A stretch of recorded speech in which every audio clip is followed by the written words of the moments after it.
আসসালামু আলাইকুম। আজকের রেসিপি ইজ স্পেশাল পারফেক্ট লাচ্চা সেমাই।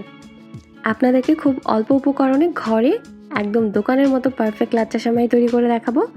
আমার রেসিপি ফলো করে আপনারা একবার হলো ঘরে বানিয়ে নেবেন, ইনশাআল্লাহ আপনাদের সবার অনেক ভালো লাগবে। এই সেমাই একবার বানিয়ে আপনারা ডিপ ফ্রিজে রেখে 6 মাস পর্যন্ত সংরক্ষণ করতে পারবেন। চলুন তাহলে শুরু করা যাক। প্রথমে একটি বাটিতে আমি 1 কাপ উঁচু উঁচু করে ময়দা নিয়ে নিয়েছি। এখন অল্প অল্প করে নর্মাল পানি দিয়ে আমি একটি ডো তৈরি করে নেব। আমরা সাধারণত রুটি পরোটার ডো যেভাবে তৈরি করি তেমনই একটি ডো তৈরি করে নিচ্ছি।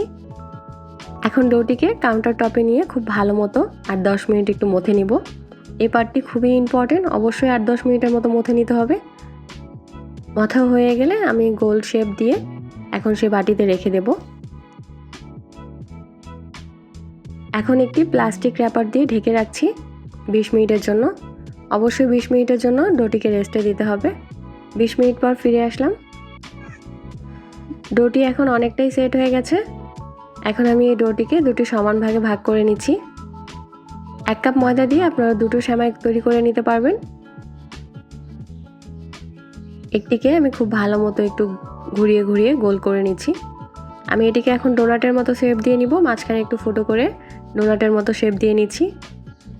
ভিডিওতে খেয়াল করলে আপনারা বুঝতে পারবেন আমি কিভাবে করে নিচ্ছি। এভাবে করে আমি দুটোই করে নিয়েছি।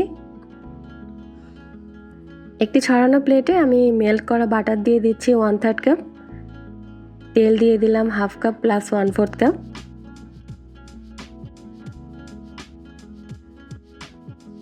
আমি এখানে কর্নফ্লাওয়ার দিয়ে দিচ্ছি 1/4 কাপ। এখন সমস্ত কিছু খুব ভালো মতো হাত দিয়ে ডলে ডলে একটু মিশিয়ে নিচ্ছি। একটু সময় নিয়ে হাত দিয়ে খুব ভালো মতো ডলে ডলে মিশিয়ে নিতে হবে। মেশানো হয়ে গেলে আমি সেই ডোনাটগুলো বানিয়ে রেখেছিলাম দুটো, এটা এখানে ডিপ করে নিব। ভালো মতো এটার গায়ে বাটার আর তেল লাগিয়ে 20 মিনিটের জন্য রেস্টে রেখে দিতে হবে। 20 মিনিট পর ফিরে আসলাম। এখন ডোটিকে একটু হাত দিয়ে ঘুরিয়ে ঘুরিয়ে বড় করে নিচ্ছি। কিছুটা বড় হয়ে গেলে আমি একটি প্যাচ দিয়ে দিচ্ছি। সেমভাবে আমি আরেকটিও করে নিচ্ছি।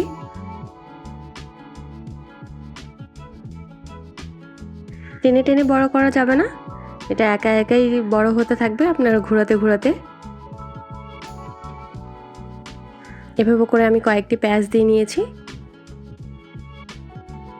যখন মনে হবে এটাকে বড় করা যাচ্ছে না, খুব শক্ত হার্ড হয়ে যাচ্ছে, সেক্ষেত্রে আপনারা আবারও 5-10 মিনিট রেস্টে রেখে দেবেন।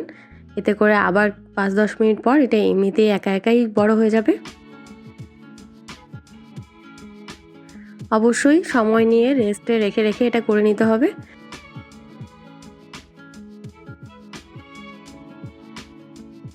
সেক্ষেত্রে আপনাদের হাতও ব্যথা হবে না আর এটা খুব সুন্দরভাবে বড় হতে থাকবে। এভাবে করে আমি 14-15টা প্যাচ দিয়ে নিয়েছি। আপনারা যদি একটু মোটা সেমাই খেতে চান এক্ষেত্রে 10-12টি প্যাচ দিয়ে নেবেন। আমি লাস্ট একটি প্যাচ দিয়ে নিচ্ছি।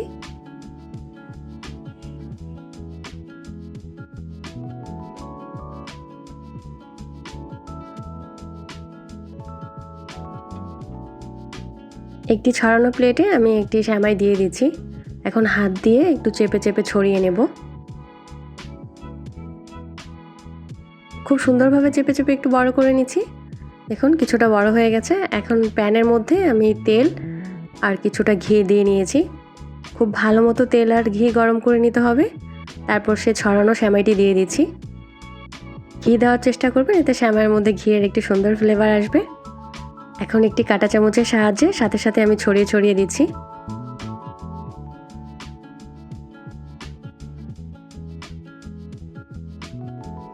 অবশ্যই কাঁটা চামচের সাহায্যে ছড়িয়ে নিতে হবে, এতে সেমাইগুলো খুব সুন্দরভাবে ভাঁজগুলো বোঝা যাবে। এপাশ ওপাশ আমি ব্রাউন কালার করে ভেজে নিয়েছি। আমাদের পারফেক্ট সেমাই ঘরেই তৈরি হয়ে গেল। অবশ্যই আপনারা এভাবে একবার ট্রাই করবেন। আমার রেসিপি ভালো লাগলে লাইক কমেন্ট শেয়ার করবেন, আমার চ্যানেলটিকে সাবস্ক্রাইব করবেন। আল্লাহ হাফিজ।